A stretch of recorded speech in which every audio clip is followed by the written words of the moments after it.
Greetings and welcome. We are in Senior English B, and our objective now for the next few minutes is to spend a little time with the Heaney text, digging. You should be on page 1280 of your hymnal.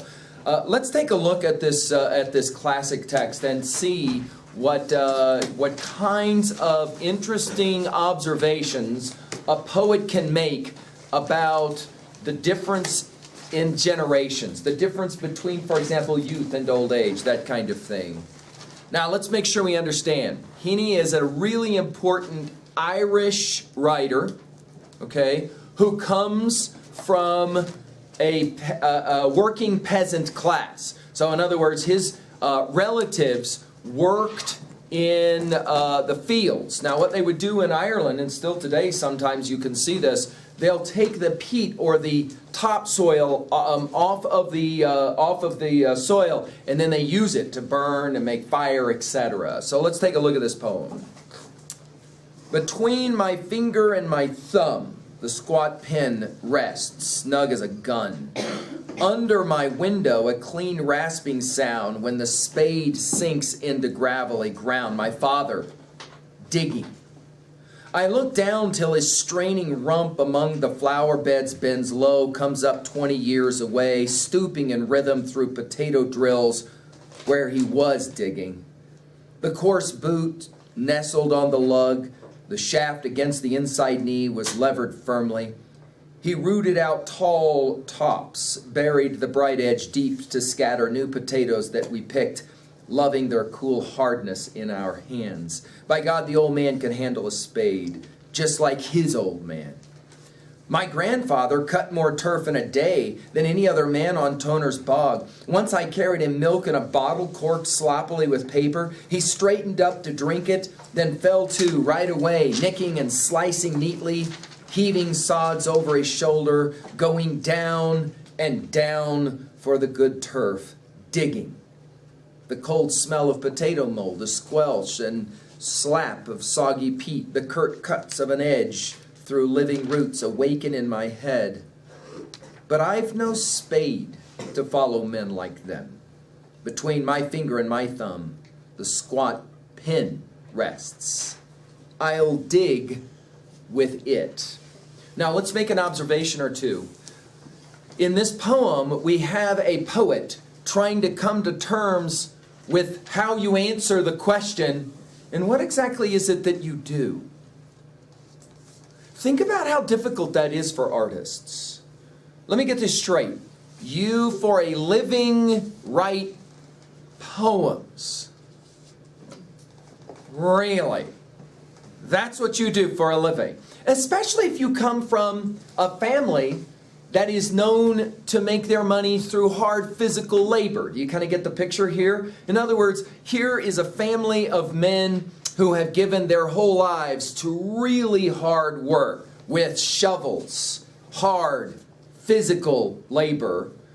And the question inevitably that's going to get asked to the artist of the family is, really? This is your work? You sell poems for a living. Not as a hobby, not as something you do after real work is done. This is your job. This is your work. Let's make an observation that we can make distinctions between types of work. Sometimes certain kinds of labor is looked down upon. Notice how this works both ways. So, for example, many years ago, I overheard a group of my honor students making fun of some of the students who were down in the auto shop learning how to work on a diesel engine, etc. I made the observation to them that someday those students, who were my honor students, would in fact be quite wealthy, and they would drive their Mercedes-Benz until it broke down, and then they would have to take it to someone to fix it at $500 an hour. And guess what kind of student that would be? Now who's the idiot? Right? We have this tendency to kind of see different views of labor and work. Secondly, notice how this poet will play the game of metaphor. He will remember his own family generational quote-unquote work. That is to say, the title of the poem, Digging. In other words, they were digging, physically digging to make money so that the family could survive. Our poet wants to make some connection to that kind of digging, only he will do a different kind of digging. Question for your notes. In what ways is reading a poem or writing a poem digging?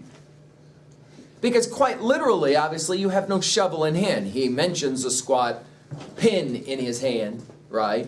In what ways is doing intellectual labor digging? I remember many years ago, an old prof of mine on the first day of our college class when all of us were ball players together, he said as he began his lectures, "It seems to me that it's more difficult to think for an hour than it is to dig a ditch for a day." And one of my buddies said it out loud, "Clearly this old man's never had to dig a ditch for a day." That is to say, digging a ditch for a day is really hard work. Clearly this guy doesn't know what hard work is with his little bow tie and the rest. We all laughed. We thought it was a good joke. Our professor waited until we had finished laughing and then put his hard blue eyes right on the student and said quietly, "And I can tell you've never thought for an hour." Ouch. At that point, he did have us. But there was this distinction that he was making, that we kind of had this idea, we've got to hurry and get through school so that we can get real jobs doing real work. And we got to kind of do this thing to pass the time until we get there. And then when we get there, we'll do real work. The question of this poem, it seems to me, is, in what way is reading a poem digging? In what way is writing an essay digging?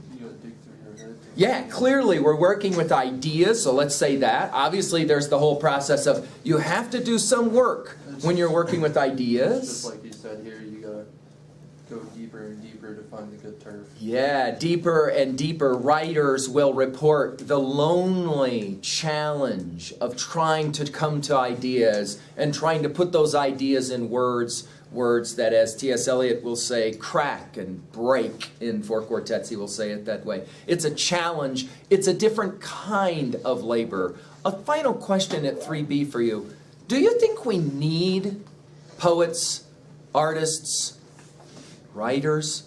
And jot down at 3B, why? Can you come up with one-line argument why we need people to write stuff?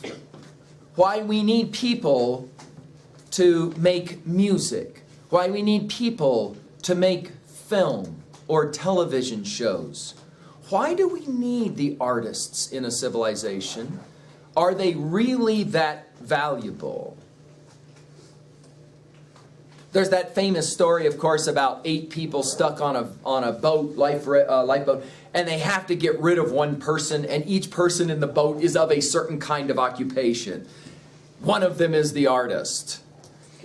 And the question early on is, if we have to get rid of one of us in the boat, why not just get rid of the poet? I mean, really? What's the value of the artist? To which one of the others respond, no, I think we probably want him last, because he's the only one who can tell this story well enough for any of us to be remembered. Let's keep the artist around, the poet, because he'll tell the story the way nobody else can tell the story. And if we don't keep him alive, no one will know what this experience was like of surviving on this boat, or maybe not surviving on this boat. It's an interesting observation, the role of the artist in a society. I only throw it at you to give some thought to it, as maybe worthy of your consideration. Or you can go dig a ditch for a day. Just make him write it.